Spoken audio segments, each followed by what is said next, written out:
Hello, everybody. Welcome back to the United Way for your transfer news roundup show. Hope everyone is well. I'm definitely doing very, very well. Better than always, and I hope you are better than me as well. Because if I'm doing better, and if you're doing better than me, that sounds all good. These are all a bunch of legends. Again, it depends what day I watch this video, but if I watch this video on the 17th of January, which is a Wednesday, I just want to give a big shout out to Jay Moty, who is an absolute go. Definitely a friend of the channel. I'm going to call it. He came on, did a show with us, and big up to everyone who was there supporting the channel, liking, subscribing, or even just watching the video. You're all a bunch of legends, and please keep up the support. And the more support you give us, the more videos we do, and the bigger and better the content gets. So you're all a bunch of legends, and keep it up. That's all I can say. But we're going to move in and we're going to talk about Amad Diallo. Manchester United are planning to keep Amad beyond the closure of the January transfer window, and Amad Diallo has no plans to leave Manchester United in January. Now, look, again, just talk on this fairly quick.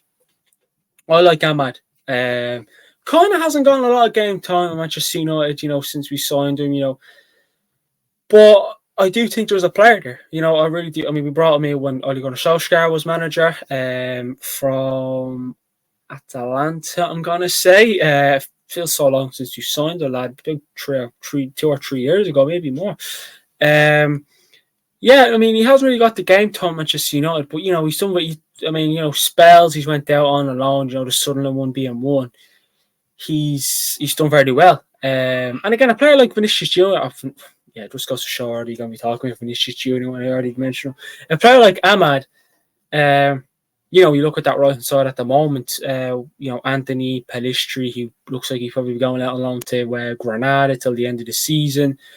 Amad definitely, the way Anthony is playing, there's a chance for Amad to maybe get himself into starting 11. I would like to see a lot more of Amad. He came on against Nottingham Forest, and he done well. I thought he done well. He couldn't have really asked for any more.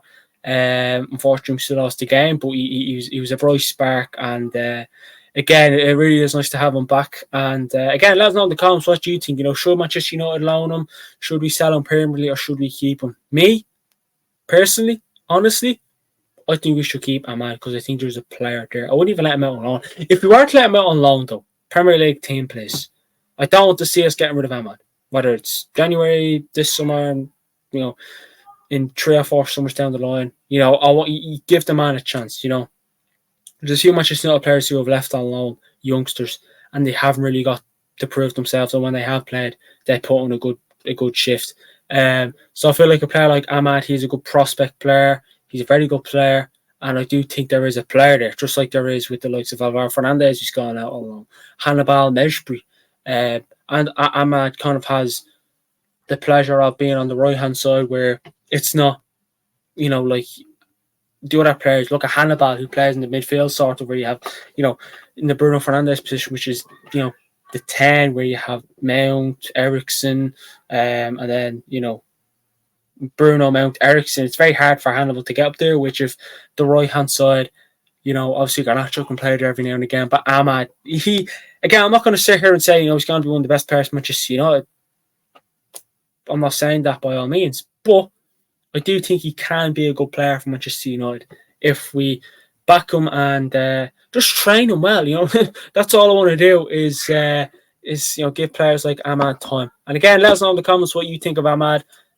Personally, I'm kind of glad we're not planning to get rid of him alone. And to be honest with you, I don't think we'll sell him anytime soon as well. So let's move in and let's discuss about. It's been a while since we talked about Sheikh Jassim, right? The Qatari. Oh God, it must be the summer, was it? I think the last time I spoke about Sheikh Jassim was, I think it was last summer. Yeah, I can't remember speaking on post summer. But look, we'll read a bit. Obviously, Ben Jacobs, he was also on the channel before. Sheikh Jassim formally withdrew on October 2023. Qatar bid constantly failed to provide customary financing commitment letters throughout, and there's no mention of pledged investment. Several sources close to the cell had said repeatedly that the reality of Qatar's offer did not match the PR. In the football document said in the Securities and Exchange Commission filing, it is revealed that the Qataris never came close to an offer that would have been acceptable. The final offer would not even have been legally acceptable. Telegraph Ducker says Sheikh Jassim's bid failed to provide proof of funding despite numerous repeated requests from Manchester United. Now, look, I read this news and I'm going to sit here and I did want us to bring in Sheikh Jassim, but when you're looking at stuff like that, it sort of, makes you wonder that, how was he, if his offer was, did not match the PR and his offer wouldn't have even been legally accepted and it wouldn't have even came close. I just don't get the logistics behind it. How did Manchester United, obviously the Glazers, who kind of would have had a say and the ownership and all that, how did he, 1 minute he was, oh yeah, Qatar's going to take over. How did it come to that? Again, PR, Spain, roly-poly, yo-yo. I mean, I can sit here all day and them things that Spain, like Manchester United, and repeat as well. So, yeah, look, it is interesting to see. It's interesting to read as well, I mean, again, we all wondered why, why is he not offering this and why is he not getting that if he has all the money, like he does this and that. Again, I'm still not the biggest fan of Sir Jim Ratcliffe, but when you're reading things like that, it does make you wonder. Telegraph Ducker also, as come out and said, Manchester United also told Sheikh Jassim last year on May 22nd that a deal worth $35.25 per share would be considered. It would have valued the club at £4.55 billion. I mean, look, so obviously it looks like he, those talks there between Sheikh Jassim and Manchester United. But, like I said, the offer didn't match the PR. The offer wouldn't have even been wouldn't have even been legally acceptable. The offer, wouldn't have came close to be acceptable. So it does, again, I'm going to keep saying it does make you wonder. I'll be honest with you, I don't really know what much to say about this, but what you can say is there was always, again, there wasn't many, I don't do previous shows on this channel recently, and I, obviously when, the main, shows were Qatari and Sir Jim Ratcliffe, you were kind of thinking, all right, Qatari coming in, what they were offering, things looked well, you look like, to get rid of the debts, Manchester United would be, as clean as a whistle, everything be brilliant, Old Trafford, training facilities, the women's stadium would have improved, Old Trafford would have improved, everything looked me likey. And then now it's been he's been exposed. He's basically been exposed. So it was an offer that was just like, it was put in for the crack and let's see what happens. And if it's accepted, happy days. So again, if like, I just obviously then again, I still think that the Glazers would have accepted Sir Jim Ratcliffe's offer. And they did, obviously, if Sheikh Jassim was allowed, everything was all right, and there was none of this explosion happening. But look, it is interesting to hear what happens with Sheikh Jassim. Again, he's never going to own Manchester United, anyways, as far as we know. Well, we all know.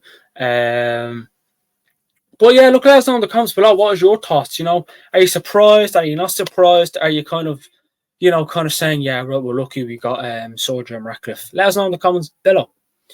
Now, I want to just talk quickly about Anthony Martial. Again, this is a news roundup, so we're not going to discuss a topic very heavily like we would on live streams, like we did with J Mutty and Double A and just normal news shows. But just very quick, Anthony Martial has been told to train on his own to improve his fitness before Erik ten Hag will consider picking him for Manchester United. Anthony Martial is not injured, but not being fit enough to train with his teammates. This is coming out from Matt Hughes, the Daily Mail. Again, Anthony Martial for me, I do think his time Manchester United is coming. To an end. Doesn't look like it'll be coming to an end in January, unfortunately for us. We could have got a bit of money for him maybe. But look, just fairly again, I'll talk fairly quick about Anthony Martial. I do think that when we signed him, I was like, lovely stuff, but we spent 50 million on the man. Has had a few decent moments on Manchester United, but not a lot.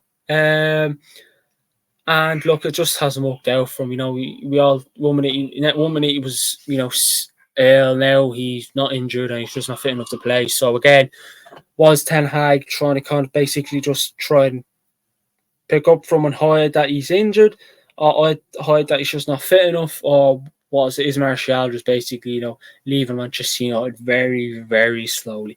Let's on the comments below what you think is going on between Anthony Martial. But our only fish striker is Højlund. If Højlund gets injured, it's Rashford. If Rashford gets injured, you're probably looking at an attacking line of Garnacho, Anthony, and I don't know, maybe Ahmad up top. I really don't know. And again, I like Ahmad. No disrespect, I like Ahmad, but he's not a striker. He's not a centre forward. You can't do the false nine. It just doesn't work. We can't do it.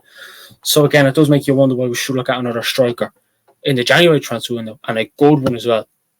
But look, it's Manchester United. But yeah, again, I want to move on to the last bit of news. And again, I think it's crazy news, to be brutally honest with you.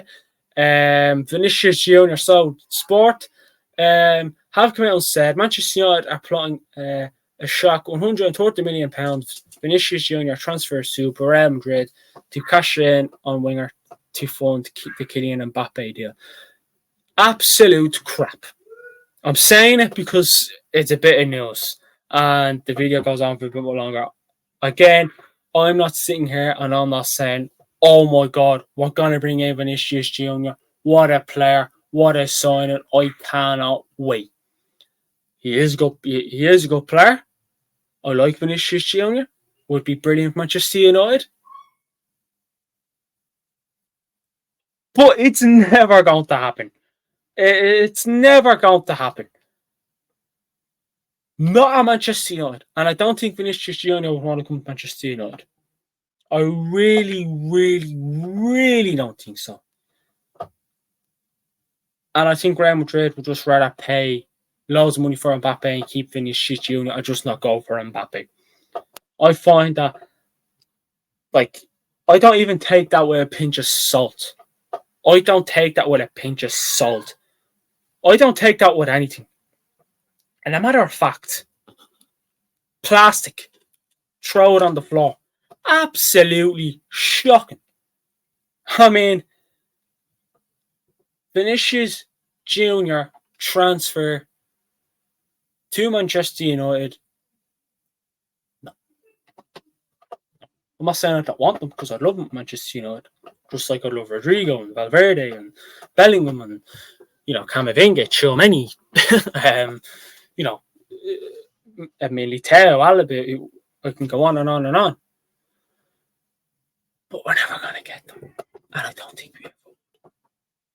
I just cannot see us doing this.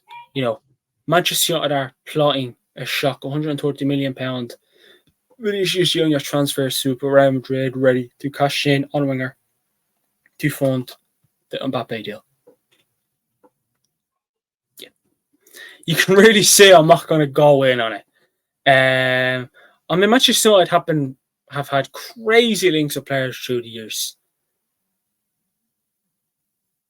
Haaland, for example. Harry Kane, when he was, before he even left Tottenham this summer.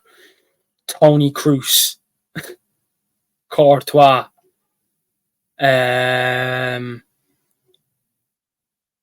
Yeah, look, it's. I'm not sitting here and saying, "Oh my God, my club is a joke," but I just can't see this ever happening. Not anytime soon. Anyways, I just cannot see that happening. I don't think we have the money to do it. I don't think Ten Hag would even want them. because Ten Hag be looking at why would I bring in Vinicius Junior when I have Marcus Rashford, Alejandro Garnacho, Sancho's out on loan. Probably won't play for us again. Sancho, anyways. I could even I could actually I'd be better off. I have Anthony, Ahmad, Pelistri. Yeah, no, it's definitely not going to be. I mean, even if Marcus Rashford just say, just a crazy kind of, we'll do a crazy kind of, I don't know, role where a crazy kind of seeing in our heads that Marcus Rashford leaves this summer, we still don't get finished.